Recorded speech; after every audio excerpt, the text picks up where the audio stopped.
Hello friends, आप सभी का स्वागत है एमएस इंस्टीट्यूट में। तो फ्रेंड्स, आज के क्लास में मैं आप सभी को बताने वाला हूं क्लास 11th मंथली एग्जाम अक्टूबर के लिए म्यूजिक यानी संगीत का 100% ओरिजिनल क्वेश्चन पेपर का आंसर की। ठीक है, तो आप सभी फ्रेंड्स अगर क्लास 11th में है और आपका म्यूजिक सब्जेक्ट का एग्जाम है तो आप सभी आज के क्लास को लास्ट तक देखिएगा और एक एक क्वेश्चन को याद कर लीजिएगा। ठीक है, तो चलिए फ्रेंड्स हम लोग क्लास को शुरू करते हैं। क्लास शुरू करने से पहले अगर आप सभी चैनल से नए जुड़ रहे हैं तो चैनल को सब्सक्राइब करके बेल आइकन प्रेस जरूर कर लीजिएगा, क्योंकि आप सभी का फाइनल बोर्ड परीक्षा का तैयारी इसी चैनल पर कराया जाता है और आप सभी को सबसे पहले वायरल क्वेश्चन इसी चैनल पर मिलता है। ठीक है, तो आप सभी सब्सक्राइब करना बिल्कुल भी नहीं भूलिएगा। तो चलिए फ्रेंड्स हम लोग क्लास को शुरू करते हैं, चलते हैं फर्स्ट क्वेश्चन की तरफ। देखिए, आपके स्क्रीन में पहला क्वेश्चन पूछा गया है कि ध्रुपद गायन में कौन सा ताल बजता है। तो आपको एक का राइट आंसर याद रखना है,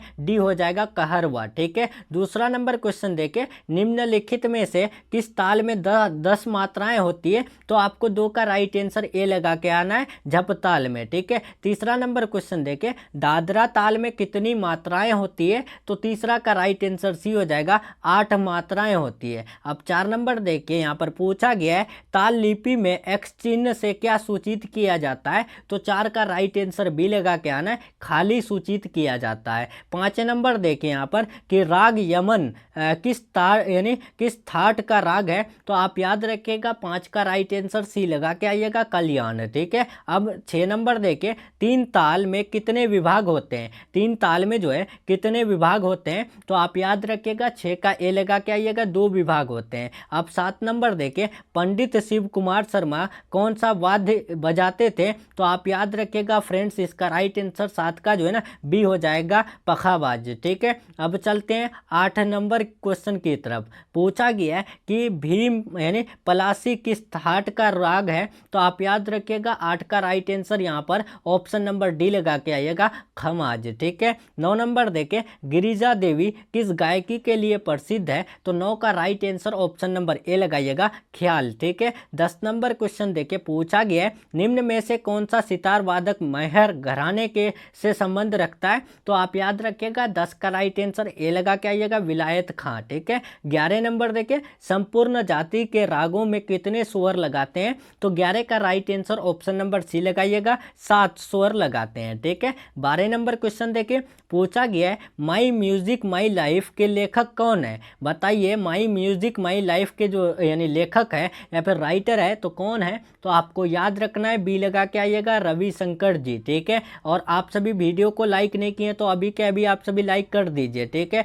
और चैनल से नए जुड़ रहे हैं तो चैनल को सब्सक्राइब करके बेल आइकन प्रेस जरूर कर लीजिए। ठीक है, क्योंकि आप सभी का फाइनल बोर्ड परीक्षा का बेहतर तैयारी इसी चैनल पर कराया जाता है। ठीक है, 13 नंबर देखें, किस थाट में कोमल रे ध स्वर का प्रयोग होता है। तो आप याद रखिएगा 13 का right answer option number A लगाइएगा, भैरव। ठीक है, अब देखिए 14 नंबर, ताल में निशब्द कौन सी क्रिया होती है। तो ताल में निशब्द जो है ना ताली क्रिया होती है। ठीक है, इसका राइट आंसर सी हो जाएगा। 15 नंबर क्वेश्चन देखें, राग विहाग किस थाट का राग है। तो आप 15 का राइट आंसर ए लगाइएगा फ्रेंड्स, राग विहाग जो है बिलावल थाट का राग है। अब 16 नंबर देखें, तानसेन किस राजा के दरबार में गायक थे। तो तानसेन जो है ना कौन से राजा के दरबार में गायक थे। तो हुमायूं के दरबार में वो सिंगर थे। ठीक है, 17 नंबर क्वेश्चन देखें, निम्न में से कौन सा यानी कौन आगरा घराने से संबंधित है। इनमें से कौन है जो आगरा घराने से संबंधित है। तो आप याद रखिएगा 17 का राइट आंसर ए लगा के आइएगा,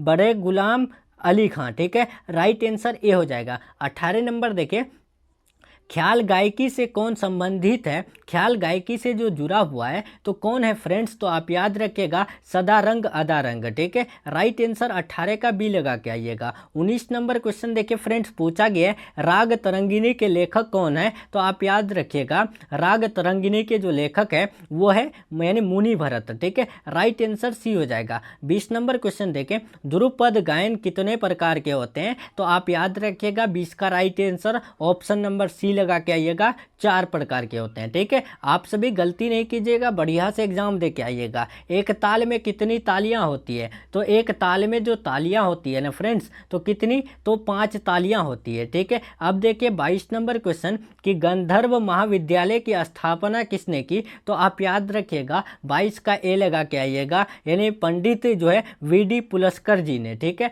राइट आंसर ए हो जाएगा। 23 नंबर देखें, ख्याल गायन में किस ताल का प्रयोग होता है? तो ख्याल गायन में जो है ना कौन से ताल का प्रयोग होता है? तो दादरा ताल का। ठीक है, 23 का सी लगा के आना है। 24 नंबर देखें, निम्न में से कौन तत्बाद्य के अंतर्गत आता है? तो 24 का राइट आंसर सी लगाइएगा, नगारा। ठीक है, अब चलते हैं 25 नंबर, 3 ताल में कितनी मात्राएं होती है? तो 3 ताल में जो मात्राएं होती है ना, आपको याद रखना है 12 मात्राएं होती है। 26 नंबर देखें, राग विहाग का यानी वादी स्वर क्या है? तो आप याद रखिएगा राग विहाग का जो वादी स्वर है ना फ्रेंड्स, तो राइट आंसर ए हो जाएगा, ध। ठीक है, अब चलते हैं 27 नंबर, नाद की कितनी विशेषताएं हैं? नाद की जो विशेषता है तो वो कितनी है? तो आप याद रखिएगा 27 का ए हो जाएगा, 2। ठीक है, 28 नंबर क्वेश्चन देखिए फ्रेंड्स, पूछा गया है कि उस्ताद फैयाज खां का उपनाम क्या है?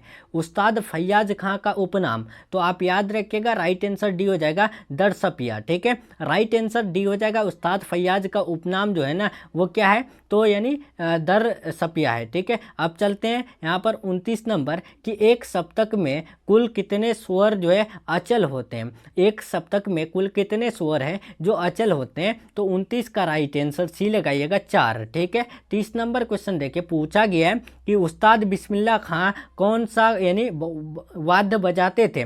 बताइए, उस्ताद बिस्मिल्लाह खां कौन सा वाद्य बजाते थे? तो आप 30 का राइट आंसर सी लगा के आइएगा फ्रेंड्स, पखावज। ठीक है, आपको याद रखना है। तो चलिए फ्रेंड्स, यहाँ पर मैं आप सभी को 30 ऑब्जेक्टिव क्वेश्चन म्यूजिक यानी संगीत का क्लास 11th का बता दिया उसके आंसर की के साथ। अगर आप सभी इसका PDF चाहते हैं तो अभी के अभी टेलीग्राम चैनल ज्वाइन कर लीजिए। टेलीग्राम चैनल का लिंक डिस्क्रिप्शन बॉक्स में दिया हुआ है, तो लिंक पर क्लिक करके फटाफट ज्वाइन कर लीजिए। आपको सब्जेक्टिव क्वेश्चन का आंसर की भी बता दिया जाएगा। ठीक है, तो आप सभी फटाफट ज्वाइन कर लीजिए, और चैनल से नहीं जुड़ रहे हैं तो चैनल को सब्सक्राइब कर लीजिए। वीडियो पसंद आए तो लाइक करके अपने दोस्तों में शेयर कर दीजिए। ठीक है, तो चलिए फ्रेंड्स, मिलते हैं हम लोग नेक्स्ट क्लास में नेक्स्ट टॉपिक के साथ। तब तक के लिए अपना ख्याल रखें, अपना स्टडी जारी रखें। Take care, thanks for watching.